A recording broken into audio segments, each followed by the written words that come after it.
sama gars yi ma la dëgg rek waa léegi ku dem ba signé 13 milliards CFA xanaa léegi mën ngeen gëm ni projet am na waa léegi nañu bàyyi discussion projet am na projet amul Kulna ngir yàlla bu leen woowee sax Kulna ndaxte ñu ñëpp ay sénégalais lañu li ñu soxla mooy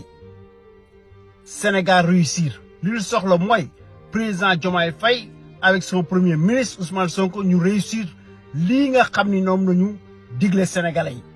parce que yéen ñëpp a siy gis seen bopp maanaam ñu nekk Sénégal au moins di nga am école yu baax ba pare am aussi hôpitaux yu baax pour ngeen am faju ji ndaxte loolu lekk bu suur ñii nekk bitim réew ñu ci bëgg a ñibbi ñu ci bëgg a toog nan ñaanal loolu sax la islam wax ñu lay diriger da nga leen a ñaanal ndax si la amee jàmm ngeen am jàmm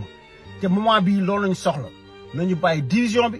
topp seen ginnaaw ñaanal leen comme ça ñu réussir projet yi c'est ça léegi bu ñu waxati wax projet am nag projet amul nañu bàyyi loolu mu sedd léegi nañu xool nan lañu ñaanalee nii budget yi ñu am signature yi am ñu xool nan lañ ci mën a réussir mais nag lu mu bëgg a yokk mooy ngir yàlla nañ ci boole les nationaux yu fa nekk ñi tout ce qui est projet dans les normes knowledge transfer dafa nar am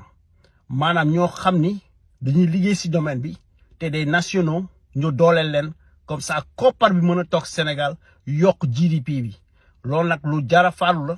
liiruma détail mais j'aurais souhaité te xam naa ni ñoom nañ ci bàyyi xel te loolu moo ci am solo maa ngi leen gërëm yi ñëpp leen sant jaa ngeen jëf